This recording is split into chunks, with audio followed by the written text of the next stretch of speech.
Welcome back. Let's get you some more news from the city now. A routine shopping trip could have gone horribly wrong for a 7-year-old schoolgirl here in Chennai. A high-tension wire exposed most negligently by the Tamil Nadu Electricity Board ran across a departmental store in Kandanjavadi. Now, the little girl accidentally touched it and could have got electrocuted had her parents not saved her immediately. After a journalist texted the TNEB chairman last night, the death trap has been attended to. 7-year-old Cheryl experienced a literally shocking trip to this fancy store on Tuesday evening. And no, it was not because of a scary lizard, but this exposed wire. A single touch and she was hit with the current running through her nimble fingertips. So there was a wire. I thought I just could touch it. So I touched it. I got shocked. Then I thought I was rolling down and falling. To their shock, they realized that it was actually a high-tension line with absolutely no insulation placed at just arm's length. Literally a miracle that Cheryl escaped. She showed me that post, electricity post. I'm very shocked. That was fully, it's not, it's very, what I say, it's not insulator. It's open wire. Then EB department should take care of them immediately, because many people near the shop knows this wire was very close to the shop. But we don't know, we are new to the shop.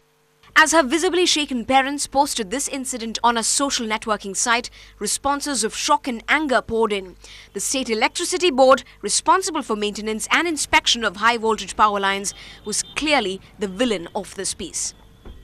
The family is now exploring legal options to make sure such incidents are not repeated. But after so many electrocution accidents, the ground situation does not seem to have changed. So when does the Tamil Nadu Electricity Board finally plan to wake up? In Chennai, with camera person Arun, Pratiksha Ramkumar for NDTV Hindu. Now here's something that's certainly not sweet to digest this RD season. Gold is certainly glittering like never before, thanks to robust demand within the country and macroeconomic headwinds on a global level. Gold prices have climbed to an all-time high, trading in uncharted territory. Gold prices on the MCX exchange rallied up to 23,912 rupees for 10 grams. Meanwhile, gold future witnessed a sharp climb to almost 24.5 thousand rupees per kilogram. Moreover, with the festive season fast approaching in India, demand is likely to strengthen. And here's how Chennai reacted to the sharp jump in prices of gold. The gold prices are really getting unpredictable. Suppose we plan to buy something within few days, and you expect the rate to go extremely high. And again, you'll have to postpone your purchase for another day. And that day, I don't know when it comes. So it's really becoming, purchasing gold is like once in a blue moon, or the day is not actually coming. We do not know when we have to buy because of the soaring prices. Yeah, so I think in terms of investment, right, the current debt deal that is going on between US, right, I have been investing on equities, but I feel that gold prices would be going much higher. So I would like to invest more on gold rather than on equity or any kind of debt instruments. Yeah, when you say it's all-time high, there is no graph saying it is not going to go higher anymore. So we are still going to buy jewelries now, thinking that the same reason, thinking that it is going to be higher than this rate in coming days. Not sure. If there is a religious occasion, I guess I need to buy gold. So if it's it would matter, but instead of buying a lot more gold, I'll just buy a little amount. It's time for some sports news. Up with my colleague Natasha.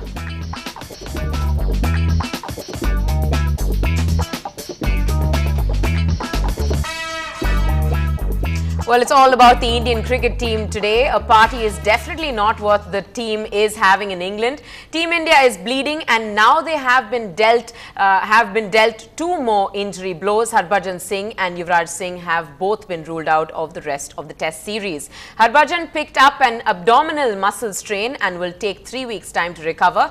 Bhaji, remember, bowled just 9 overs in the England's second innings of the Trent Bridge Test. Meanwhile, Yuvraj Singh fractured his left index finger when he was hit by a Tim Bressman delivery. UV, according to the BCCI release, will take around 4 weeks to recover. Here's who has been called in as replacements. Pragyan Ojha, who last played a test versus New Zealand in December 2010, is Harbhajan's replacement. While Virat Kohli, who made his Test debut on the tour of the West Indies and has played just 3 Tests, has been called in as Yuvraj's replacement. Meanwhile, Indian opener Virender Sehwag left for England last night. Sehwag, who was out of action from the West Indies tour and the first 2 Tests from the England series, was undergoing rehabilitation for his shoulder surgery. And Sehwag will be joining the squad ahead of the 2-day practice match in Northampton, which starts on Friday. Viru's inclusion in the side will come as much needed relief for India. So here are the bare facts. 196 runs loss and 319 run loss, 2-0 down in the 4 Test series. If the series ends with England up by a margin of 2, they become the new world #1 side. So why exactly is the best Test team in the world being humbled like this? These could well be the reasons.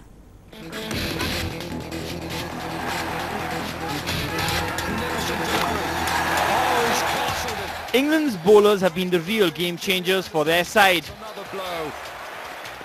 The short ball was key to India's demise in the Trent Bridge Test. 10 Indian wickets fell in just over 2 sessions on the 4th day as one of the world's strongest batting lineups was kittled out for 158.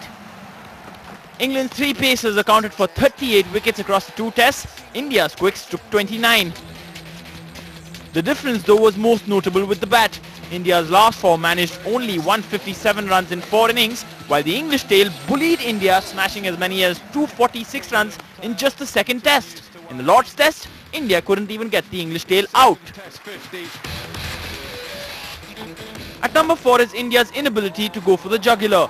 At Lord's, England was 62 for 5, but they went on to declare at 269 for 6, with Matt Pryor scoring a century. In the 2nd innings, India were well on course to pulling off a draw at 131 for 2. Inexplicably, India lost 8 wickets for 130 runs. India took their foot off the pedal in the 2nd Test too, with the hosts at 124 for 8.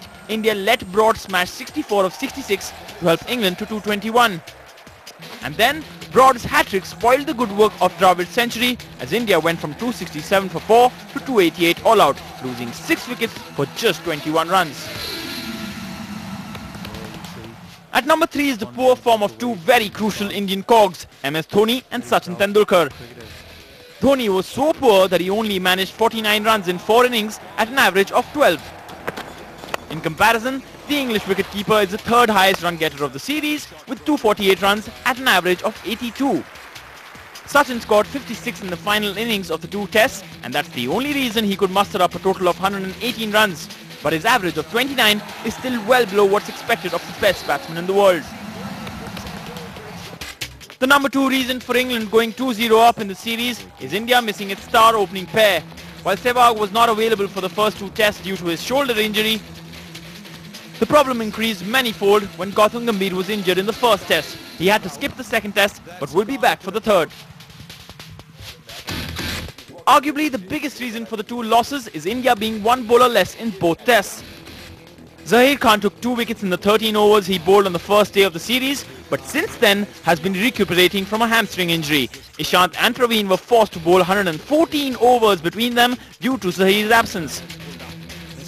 Harbhajan's poor form and a stomach strain that saw him bowl only 9 overs in the 2nd innings at Trent Bridge didn't help either. Well, we'll be bringing you more news on Team India as and when we, of course, hear of if there are any furthermore injuries to this battered team at the moment. That's all from all of us here at NDTV Hindu. Thanks so much for watching.